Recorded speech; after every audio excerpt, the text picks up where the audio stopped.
All right, Shabbos, say good morning. A lot to do today, Baruch Hashem. To thank today's sponsors, to thank our Talmud Torah sponsors for the month of Adar, Paul and Kathy Pollack for dedicating all the shiurim and drushos this month in memory of Paul's grandparents, Dina Bas Pesach, Zachariah ben Zachariah.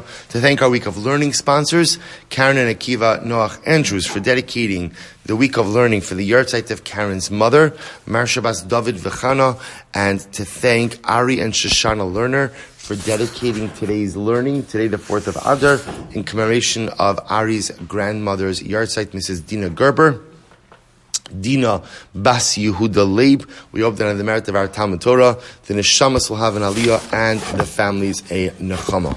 We also thank, we have an anonymous Daf Yomi sponsor. Okay, I don't see a dedication, but we thank the anonymous Daf Yomi sponsor. All sponsorships and all supports are always incredibly appreciated and welcome, of course. So we'll say with that, let us begin. So today's Daf is Pesachim. We have a lot to do today. A lot of incredible Gemara. We left off on Pei Vav Amud Days 86b. And we left off at the story of Rav Huna.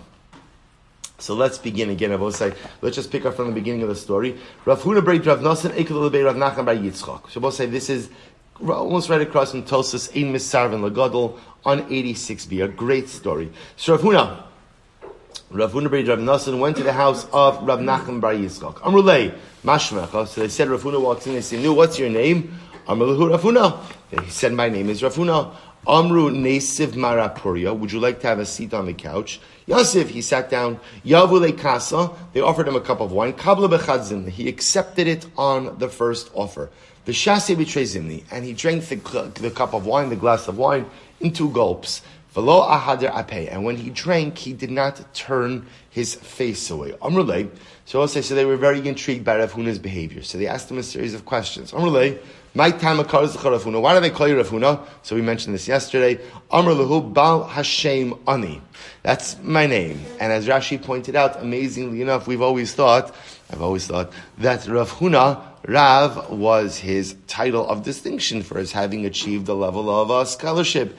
It turns out that that's not the case. It turns out that Halacha L'Maisa, that was his name. That was the name his parents gave him at his birth. I will say, and as I mentioned yesterday, kind of at the close of the shir, an incredible thing about the need for a parent to set expectations for children. Right? Parenting is this very fine balance and this very fine dialectic. You do not want to create undue pressure for your children. That's not healthy. Nor do you want to make your children in your own image of what you want them to be. But a parent must set expectations. And those expectations should be high.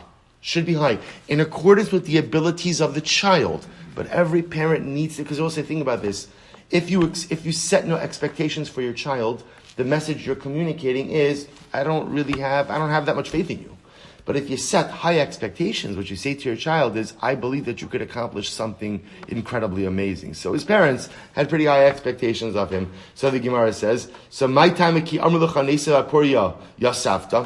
is it, Rav Huna, that when we told you to sit down on the couch, you sat down? So we'll say, what they were intrigued by was as follows.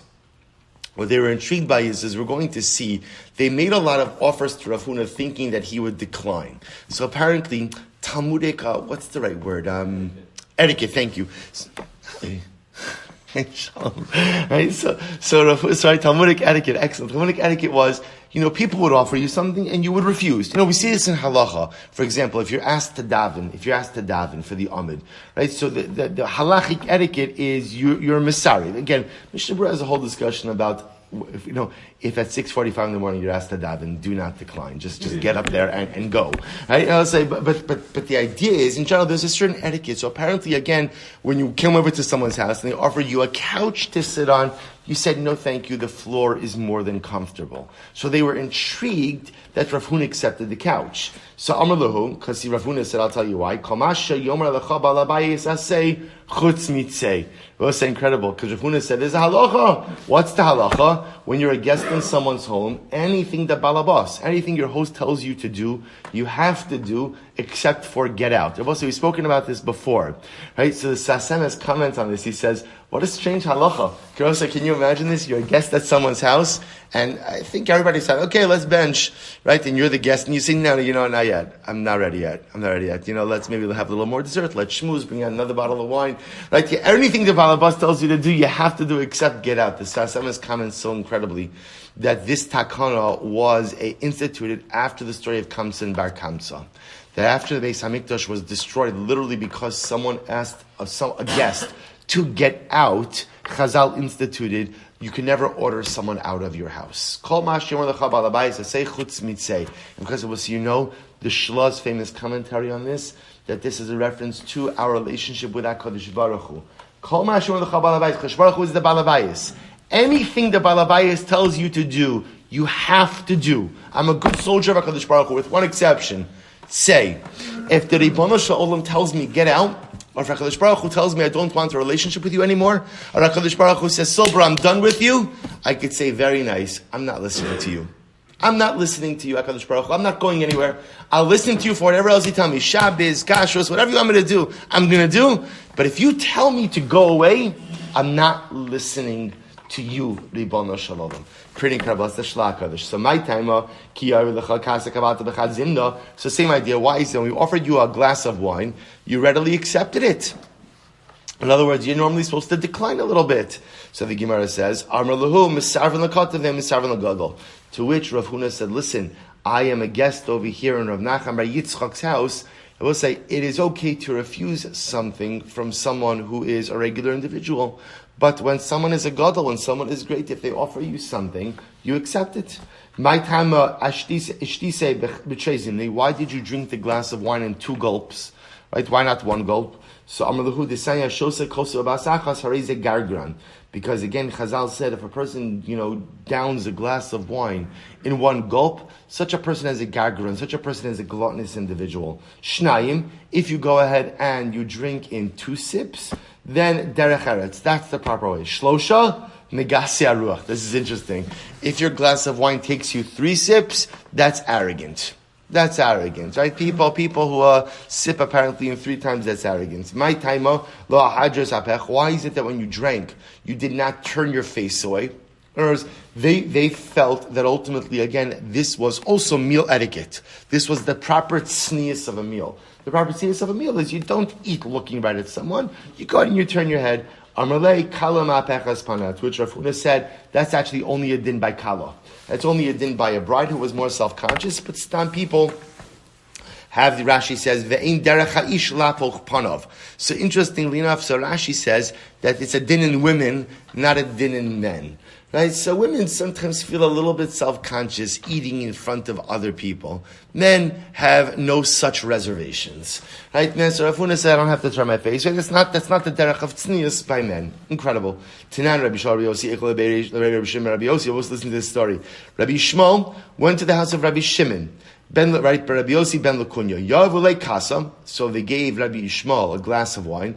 Kabli bechazimna. Again, he accepted it with the first offer. V'shasye bechazimna. He drank it with 1 gulp.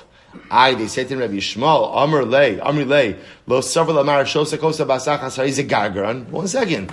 Drinking a glass of wine with 1 gulp, is that not a bit gluttonous? So this is great. So Rabbi Shmuel says, Amr lehu, lo amri bekosech katan. First of all, you guys have small cups. That's number 1. You have small glasses. So when they spoke about two gulps, that would have been if you would have given me a big boy cup, right? But what did you give me over here, right? It says little nothing. So first of all, again, this din was not said in small glasses. Number 2, yenach masuk. Your wine is very sweet. So because it's very sweet, it goes down very quickly. Yenach masuk. And furthermore, again, I will say this is great. Ukresi rechava, and have literally a wide stomach. Rabbi Shmuel was a large man. So again, he said, for someone like me, drinking down a small glass of sweet wine in 1 gulp, that's the normative form of consumption. Amr Rav Huna, we'll say the parak ends off. Amr Rav Huna, this is actually interesting halacha. B'nei chabur nichnasim b'shlosha. So we'll say, if a chabura is eating together. Now Rashi points out over here Rashi points out, B'nei Chabura, Shamish, B'nei Chabura, Lav B'Pesach Koi. Shabbos says, so Rashi just points out, this is not referring to Korban Pesach, although, interestingly enough, the Rambam happens to quote this halacha by Korban Pesach as well. In other words, what Rashi is saying is, the halacha that we're about to talk about over here is not limited to Korban Pesach. It applies to any time that you are eating a meal in an organized group. So just to give you we're eating a meal. Let's imagine we're all a chabura. We're eating in an organized group, and we've hired a shamish. We've hired a waiter. So now what's the halacha? So the Gemara says, "Bnei chabur nichnasim b'shlosha, v'yotzin afilu be'echad." So both say, so when bnei chabura come to sit down, halacha lamaisa, you could only force, so to speak. The shamish is only obligated to go ahead and begin serving the group when at least 3 members of the group have shown up. Okay, we'll talk about all the qualifications. Rashi says, "Nichnasim b'shlosha lahasiv v'imba yachid o shnai ve'asebu ein ala shamish l'shamish." So we'll say, so in other words, the shamish is not obligated to begin working, to spring into action until at least 3 members of the chabura show up. But if one or two guys show up, the shamish is not obligated to start. So the Gemara says, However, when leaving the Su'udah, they are permitted to go ahead and leave the Su'udah one at a time, even though Rabbi said this creates more work for the waiter. So we'll say, first of all, number one, this is only true if the chevra who's coming shows up at the appointed time. We'll say, what the Gemara is saying is like this: when people are part of a chabura for a meal, there's a certain etiquette as well. The shamish is not obligated to go ahead and start serving until at least 3 members of the chabura show up. But even then, that's only assuming they're showing up at the correct time. Let's say 3 guys, they come for dinner at, the dinner, the suda's at 6, and they come at 5. Even if there's 3 of them, the shamish is not obligated to go ahead and start serving them. Furthermore, again, the Rashi points out, the halacha is you also have to tell the shamish that we're going to be leaving one by one. So we'll say, so you have to inform the shamish, because again, the idea over here is when people leave one by one, that creates more work for the shamish. So therefore, you have to go ahead and inform him about you have to inform him about how you're going to be leaving ahead of time. I said, this is great. Amravina, Benosnin schar damim. So remember again, all of the participants in the meal split the cost of the waiter. In other words, your cost for the waiter is not dependent on how much you ate. So let's say, for example, Ruvain needed the waiter to come back to him 5 times. So that doesn't matter. Everybody shares in the cost of the waiter. They say, but listen to this. We'll say, this is great. The last guy who leaves the Suda has to leave a larger tip. He's got to leave a larger tip. Because after all, the Gemara will say, why? What's the logic? He's kept the waiter later. He's got to leave a later tip. But the halacha doesn't follow Ravina. Namely, again, that all the participants in the Suda go ahead and share the cost of the waiter equally. Incredible. We'll say, Hajjan alach keitzat. We'll say, there's actually a lot of divrei hashkafa embedded in these Gemara as well. But it's 6:10, and we have we have to do today's daf. So let's begin. So we'll say, Pei Zayin. Mazel tov, Hajjan alach keitzat solin. Mazel tov. We'll say, incredible new parak. Ha'isha. Bizman Shiba Beis Baila. When a woman is in her husband's home. So we'll say, now we're talking about, again, remember, in order to partake of Korban Pesach, you must be part of a chabura. Now we're going to discuss about interesting situations which come up when a person is potentially a part of 2 chaburas. So for example, Haisha, a woman, right? A married woman. Bizman Shiba Beis Baila, when she's living in her husband's home, Shachat ala Baila v'Shachat ala Aviyah. So let's say you have the following case. Halacha l'maisa, her husband shechted with her in mind, right?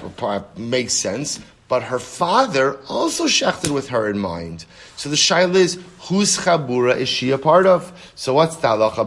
Bizman Shiba Beis Baila, Shachat ala Baila v'Shachat ala Aviha, Tocha Mishal Baila. The assumption I will say, says the Mishnah, is the halacha l'maisa, a married woman is part of her husband's home. So therefore, again, she's going to be part of her husband's chabura, not part of her father's chabura. That's the assumption. Halcha regal rishon lasos bebeis haberbo. So this is incredible.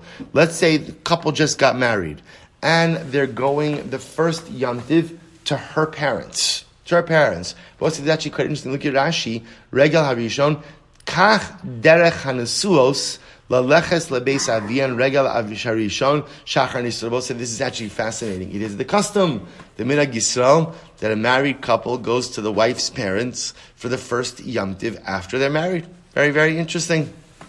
So let's say again, they're newlyweds. So now let's say their first Yom Tiv is Pesach, and they're going to the wife's parent, the wife's family, for the first days of Yom Tiv, or for all of Yom Tiv, whatever it is. So what's the halacha? Halcha regal rishon la'asel v'veisavia, shachat ala avia v'shachat ala baila. So we'll say now, same case, but this time, they're in her parents' home. So we'll say in case number one, she was in her home with her husband. Her husband shechted for her. Her father shechted for her. So the Mishnah says she's part of her husband's chabura, because mistama, a married woman, is together with her husband.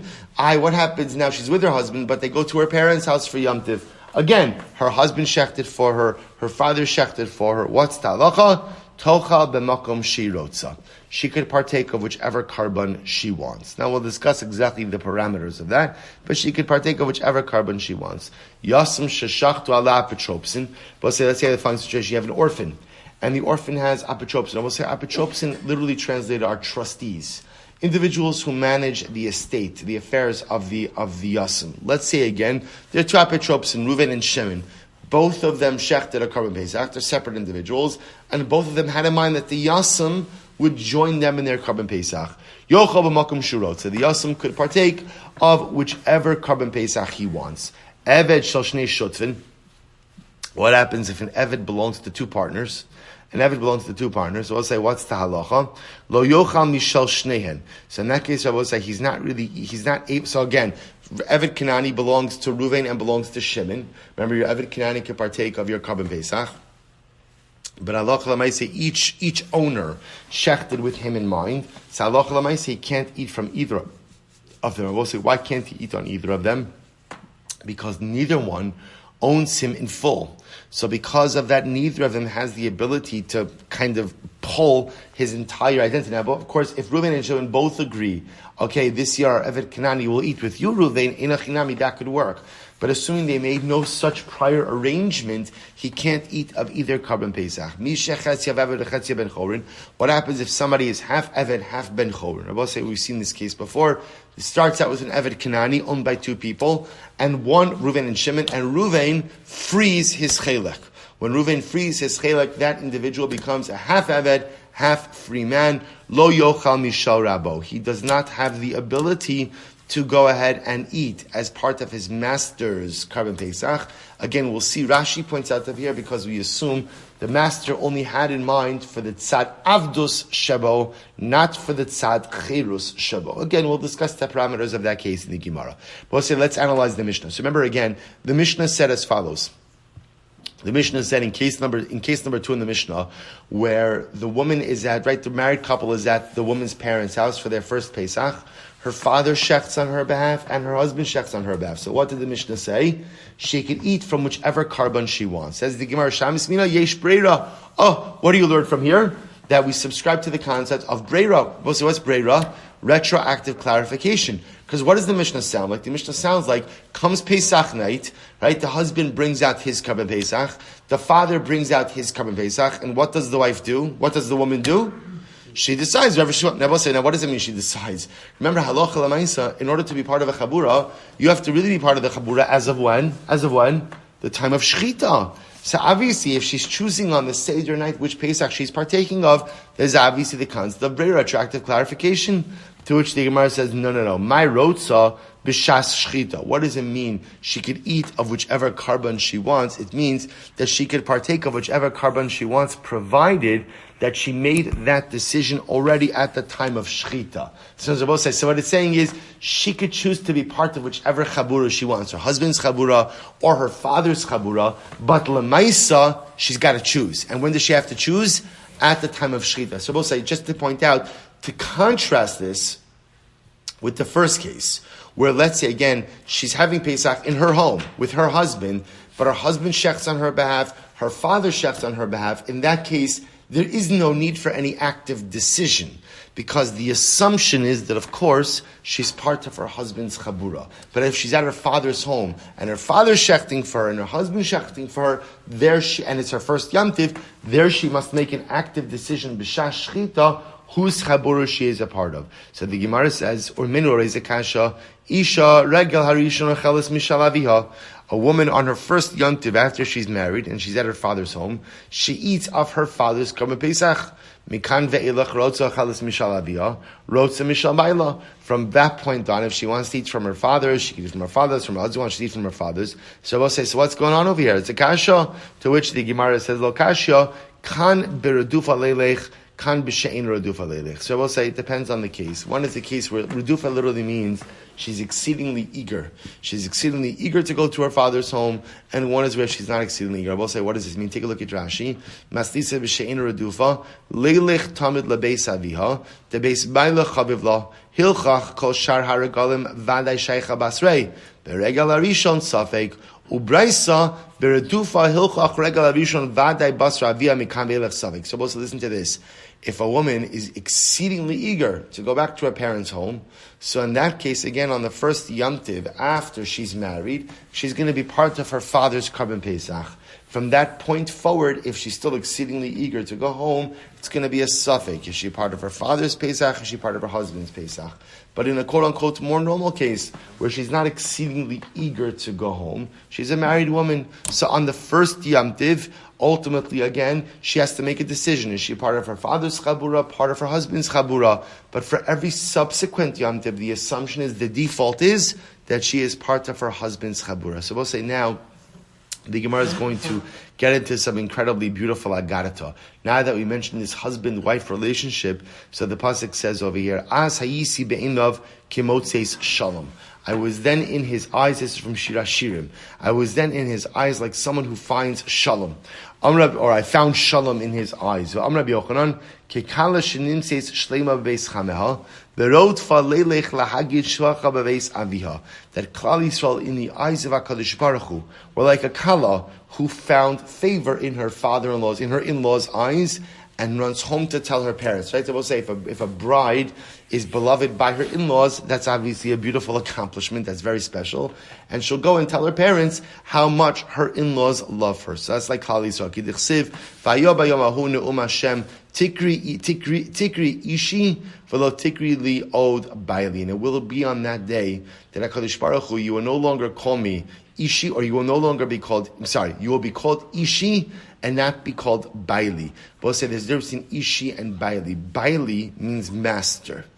Ishi means husband, which comes with a connotation of intimacy. So Klal Yisrael says, HaKadosh Baruch Hu, the day will come where you will not simply be my master, but you will be my husband, representing the idea that the day will come when Klal Yisrael will be zochet to forge a meaningful and intimate relationship with the Ribono Shel Olam. Like a kala in her father-in-law's home, and not like a kala in her father's home. I'll say, what does this mean? Before the couple is married, the kala lives in her father's home. After the couple is married, it was common often for the kala to go with her husband to live in her in-law's home.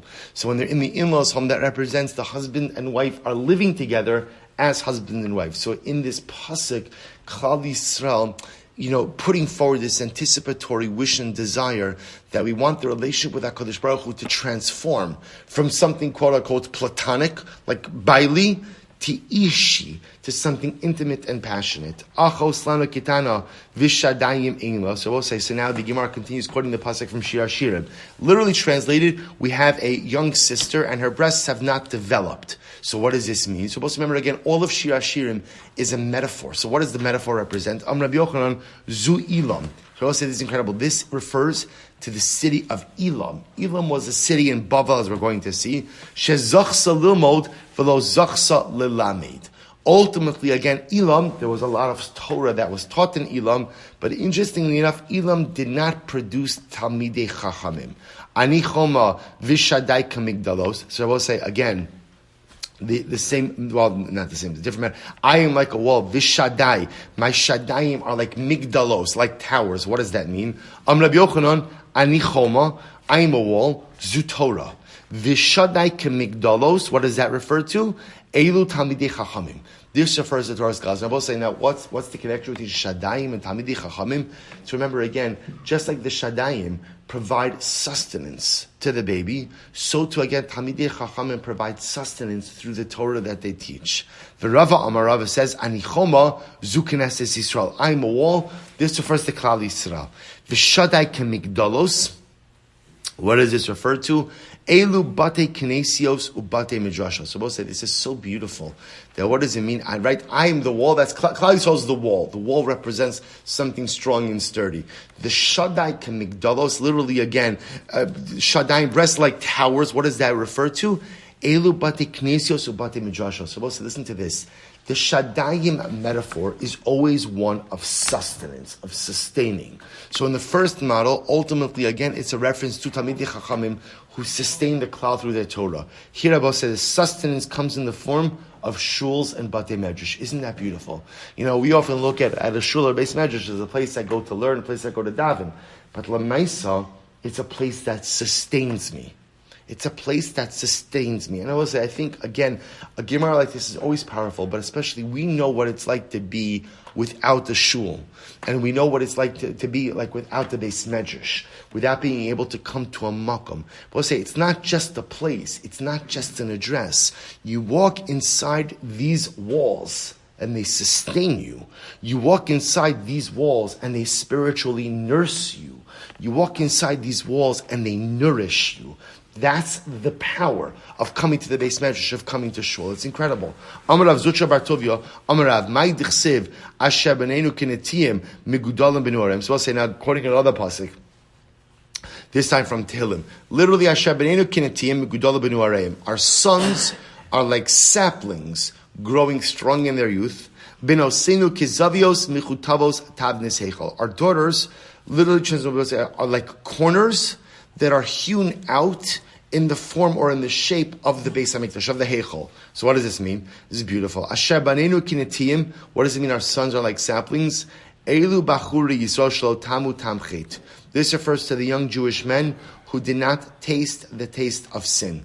We'll say, what does this mean, who did not taste the taste of sin? This refers to young Jewish men who exercise self-control and do not give in to their desires. We'll say, so we know, again, the greatest koach that we possess in life is the koach of self-control. And remember, we'll say, to be 80 years old and, with your walker with the tennis balls on the bottom and to be able to resist your Yetzer Hara, that's still an accomplishment. But not as great of an accomplishment as to have the full vigor of youth and go ahead and say, you know what, no, I'm not going to give in to my temptations. So that's the young men who are like saplings. What does it mean? Our daughters are like the corner. What does that mean? Elu besulos. So this refers to the young women.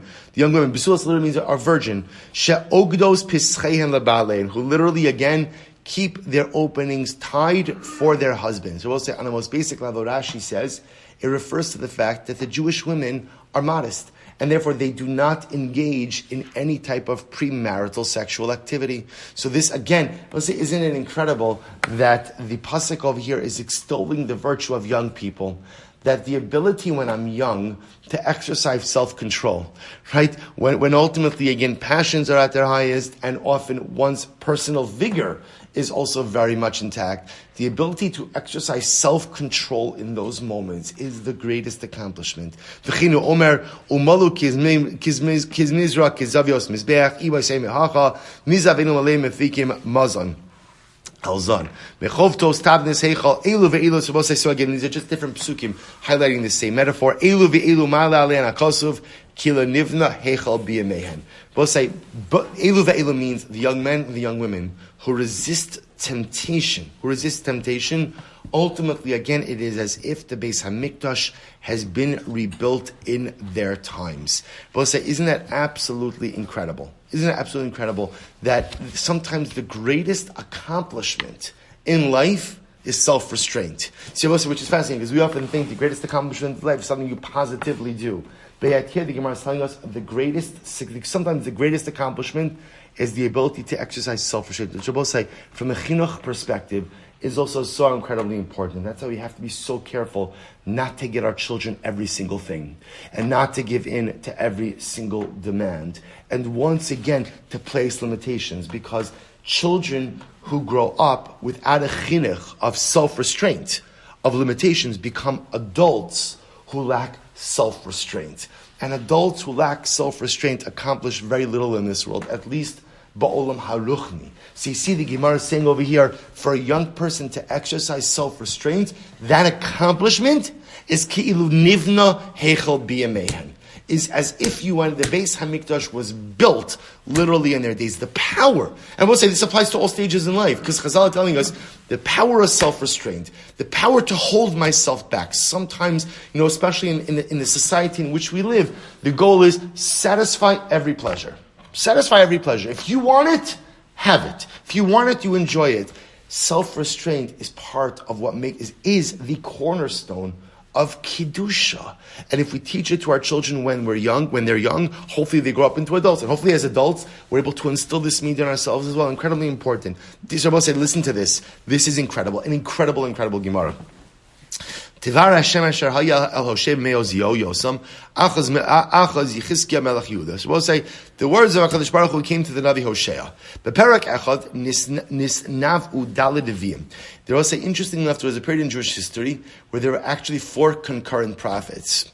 The Gadol shebekulan Hosea, the greatest amongst them was the Navi Hosea. Shneimar tchilas devar Hashem b'Hosea. So literally, again, the tchilas devar Hashem, God's first words were to Hosea. So the Gemara says, really? Hosea was the first person God spoke to. V'alo Moshe ad Hosea kama neviim. There are a lot of prophets between Moshe and Hosea. Rabbi Yochanan tchila la'arba neviim shenisnavu ba'osa perek. Let's say what it means is Hosea was the greatest prophet amongst the other 4 who lived at the same time that he did. Who were they? Ve'eluhein, Hosea, Yeshaya, Amos, and Micha. I will say, can you imagine living during these times? Living there, 4 Nevi'im are there. Hosea, Yeshaya, Amos, Micha. I just want to point out, by the way, what was the impact that 4 Nevi'im had on Klal Yisrael? Very minimal. Very minimal. I will say these were not good times. Remember again, Yeshaya is the prophet of destruction. These are not. So I just want to point out something amazing. How Lemaisa sometimes we think, if only we had a Navi. If only we had a Navi. There were plenty of times that Klal Yisrael had a Navi, right? And ultimately, again, did not listen to the Navi. And the Navi told them explicitly, if you keep doing this is going to happen. And yet, we just didn't pay attention, because the truth is, it's not about Nevi'im. So this is the segue. It's not about Nevi'im. It's about self-restraint. It's about a willingness to rein one's self in and not to run wild and unchecked. And as long as a person is not willing to rein themselves in, Moshe Rabbeinu could be whispering in your ear, and it won't make one shred of difference. So Hosea, we'll say, listen to this. Amar HaKadosh Baruch Hu will say, this is the story of the Navi Hosea. So it's good, because most of us, I would imagine, have never ever learned Hosea. Maybe we just heard his name for the first time, right? As we're learning this Gemara. So now, even if you never crack open the Navi, you're going to get the story. Amar HaKadosh Baruch Hu Hosea, Banecha chatu. So HaKadosh Baruch Hu says to Hosea, your sons have sinned. V'hayu lo lomar. So we'll say, so what was HaKadosh Baruch Hu expecting from Hosea? Hosea should have said, Hayu lo lomar banechahim. Banechahim. What do you mean, my kids? Right? What do you mean, my sons? HaKadosh Baruch Hu, they're your kids. They're your kids. B'nei chanunecha. Hey, b'nei Avram, Yitzchak, v'Yakov. They are the sons, literally, again, of your tested ones. Right? The sons of Avram, Yitzchak, and Yaakov. Gilgal rachamecha aleihen. Ultimately, have compassion on them. So we'll say, but Hosea didn't say this.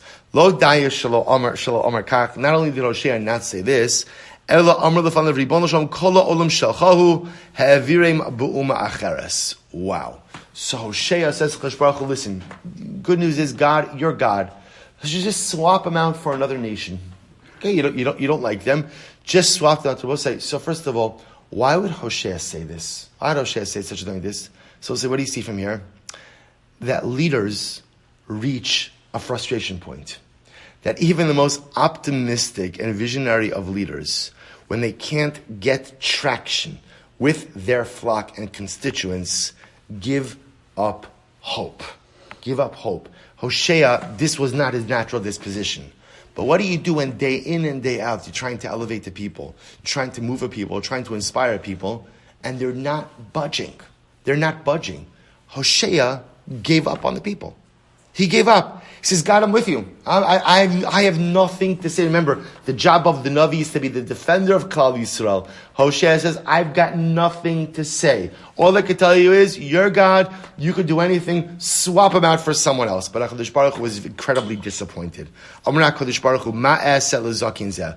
What should I do for this old man? To this old man. So Rabbi Shalom was very disappointed. Why? Because he felt Hosea failed. He felt Hosea failed. The job of the Navi is not only to be the mouthpiece of God to the people, but the job of the Navi is to be the ultimate advocate and defender. That's the job description of the Navi as really created by Moshe Rabbeinu. Mouthpiece of God to the people, but also ultimate advocate and defender of Klal Yisrael. So the Ribbon Shalom is very upset and disappointed with Hosea. What should I do with Hosea? And he was upset because Hosea said it what's the word, flippantly? Just swap him out. Just swap out there, your kids. Swap them out for someone else. Listen to this. Omer Lo. So we'll say this is the story of Hosea is one of the most wild stories in all of Navi. So Omer Lo, Lech v'kach isha zona. Hosea, here's what I want you to do. I want you to marry a prostitute. I want you to go and marry a harlot, go marry Shazona, and you can have kids with her. And then after you have kids with her, and then I'm going to tell you to divorce your wife, send away your kids. If you could do that, then I'll send Klal Yisrael away. So we'll say, so now watch this story. Now, I just want to point out, there is a machlokes hamefarshim in Hosea, in the Navi Hosea, about whether this actually happened or it was a nevuah of Hosea. So did Hosea actually physically go through these actions? Or again, was it a prophetic vision to teach Hosea lessons? Machlokes. So I'll say, get ready for this. V'yomer Shema Hosea, Lech kach lecha isha zenunim. Do me a favor. I want you to go marry a harlot. I want you to go. So I'll say, I want to point out, can you imagine a scandal over here? Can you imagine the optics of this? Hosea is the Navi Yisrael. And Kadosh Baruch Hu tells him, I want you to marry a prostitute. Uksiv, vayilech vayikach es Gomer bas Divlayim. He married a woman, her name was Gomer, the daughter of Divlayim. So I'll say, why was her name Gomer? So that wasn't her given name apparently, that was more a descriptive name. Amarav shakol gomrim ba. Why? Because everyone finished in her. Right? So we'll say, which is a... Okay, I don't think you require Rashi, right? I'm just saying, so again, this was how she was. Can you imagine? This was her name. This was her name. Like, it's not the pshat, like people mumbled, I think maybe she's a Zona. I think maybe she's, her name was Gomer. Her name was Gomer because it was known what her profession was. Bas Divlayim, Amud Beis. Yeah, I'm sorry about that size of that Amud Beis over there. I tried to keep that from you as long as possible. But alright, good. Bas Divlayim. Dibara bas dibara. We'll say, if it, bad enough, her mother was also a prostitute. So it was in the mishpacha. Right? So again, she's a second generation at this malacha already. So what happens? Ushmul Amar Shemasuka b'fiakol kidvela. Others say bas divlaim. She was as sweet to everyone like a devela, like a cake of pressed figs. Rabbi Yochanan Amar Shakol dashin ba kidvela. Everybody threshed in her like one threshes on a cake of pressed. Again, obviously the idea being that I will say this woman, I guess there's like a recreational zona, like on the weekends, but then there's like a person who's mamish, like it's her name. Her name itself, which also tells you that like znus was her entire essence. Everything about her was znus. Even her name, Gomer bas Divlayim. So davar acher, Gomer Amar Yehuda, shebikshu ligmar mamonon sheisal biyameha.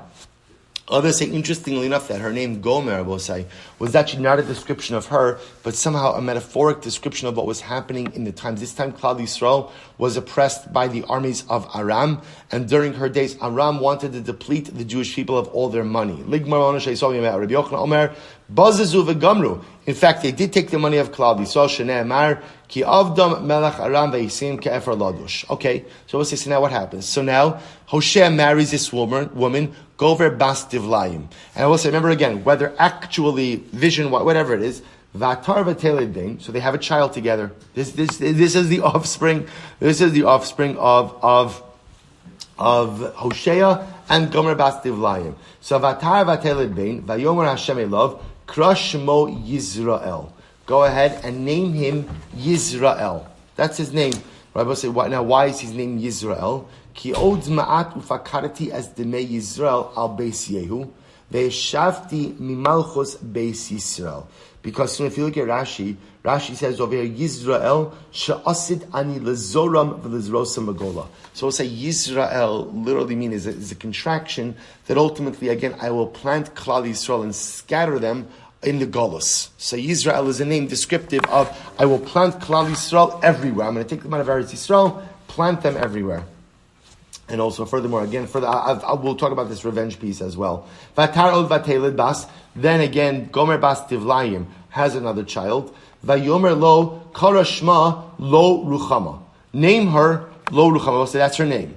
Lo ruchama. I will not have compassion. Not very popular present day names. And I will say lo ruchama. Interesting. Ruchama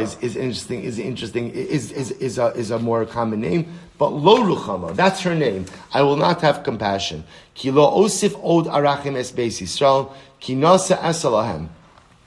Good, because ultimately I will not have any more compassion on Klal Yisrael. Vatar vateled bein, they had a third child. Vayomer Hashem Ilav, kara shmo lo ami. Let's say these are wild names. Third son, name him, you are not my nation. Lo ami. Ki atem lo ami va'ani lo ehye lochem.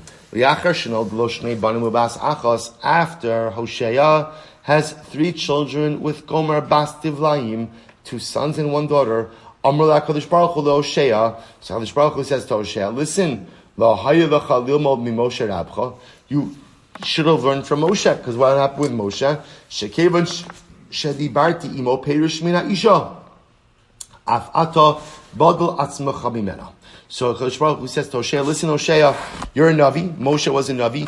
Just like Moshe separated from his wife when it became clear that the word of God was going to constantly come from him. So to Hosea, you're my man. You're the guy. And so I'm going to talk with you all the time. You need to separate from your wife as well. And you need to send her away. Amar Ribono Shalom. So Hosea says, Kadosh Baruch Hu, yesh li banim mimena ve'ini yachol otzia. Kadosh Baruch Hu, we have children together. We have 3 kids. What do you want me to do? You want me just to send her away? You know, Hosea. So Rosh Hashanah says, now Hosea, now you understand. First of all, Hosea, your wife is a zona. Okay, that's number 1. And your children are the offspring of a zona. So we'll say it appears that Gomer bas Tivlayim did not give up her profession even once she landed this shidduch, right? So again, she was still a zona. So Kadosh Baruch Hu says to Hosea, you don't even know if those kids are yours, right? You don't even know if they're, so your wife is a zona, you don't even know if the kids are yours. And yet what? And yet you can't send them away. You can't send them away because it's your wife and it's your kids. Kach Yisrael shehein b'nei Banai, b'nei Bechanuni, b'nei Avram, Yitzchak, v'Yakov. So ultimately, Kadosh Baruch Hu says to Hosea, now do you understand? Now do you understand how painful it is for me to contemplate the sending away of my children? Who are my children? Who are my children? They are definitively my children. They are the sons of my tested ones, of my chosen ones, the sons of Avram, Yitzchak, and Yaakov. And while it's true that they've done terrible, terrible things, do you understand why it's so difficult for me to send them away? They are one of the 4 things that Kadosh Baruch Hu says, which I truly own in this world. What are the 4 things that Kadosh Baruch Hu owns in this world? Torah kinyan echad, one of them is Torah. Dichsev Hashem konei reishes darko. Shemayim va'aretz kinyan echad. Kadosh Baruch Hu owns the earth and the heavens. That's another kinyan. Dichsev konei shemayim va'aretz. Beis HaMikdash kinyan echad. Kadosh Baruch Hu owns the Beis HaMikdash. Dichsev har zeh konse yemino. Yisrael kinyan echad. And Klal Yisrael themselves, we are one of the kinyanim, one of the acquisitions, one of the things that the Ribono Shalom owns in this world. Dichsev Amzu kanisa. The Ata Amar Havirim be'uma acheres, and you, Hosea, had the chutzpah to suggest that I should swap them out for another nation. So now the Ribono Shalom says to Hosea, do you now understand why your suggestion was so ridiculous and why your suggestion was so hurtful?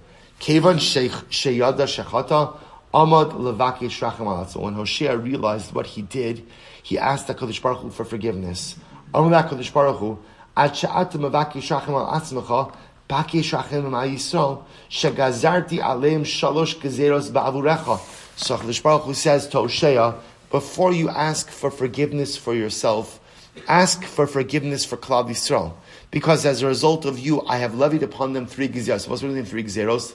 Each of the names of Hosea's children represented another gezerah against Klal Yisrael. Yisrael, Lo Ruchama, Lo Ami, all represented 3 gezeros against Klal Yisrael. So before you daven for yourself, HaKadosh Baruch Hu says to Hosea, daven for Klal Yisrael. Amadu b'ikesh rachamim ubatal gezerah. Ultimately, Hosea got up, he davened, and as a result of his tefillos, HaKadosh Baruch Hu rescinded the gezeros of Yisrael, Lo Ami, and Lo Ruchama, Lo Ruchama, Lo Ami.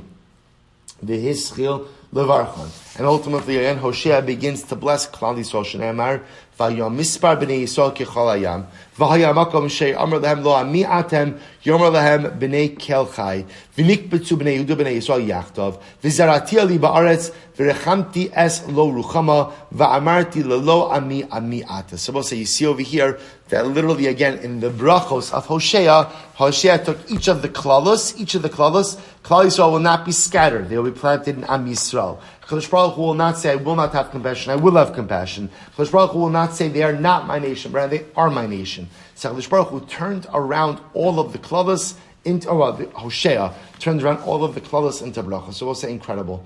I'm going to be Yochanan. Oila l'Rabbanos, shemikaveres as baila. Interesting Gemara. Rabbi Yochanan says, woe to those who are in the Rabbanos, because ultimately, again, it buries those who take it on. Now, I will say now, what this means is this is not just Rabbanos, right? Rabbanos over here in this context means leadership.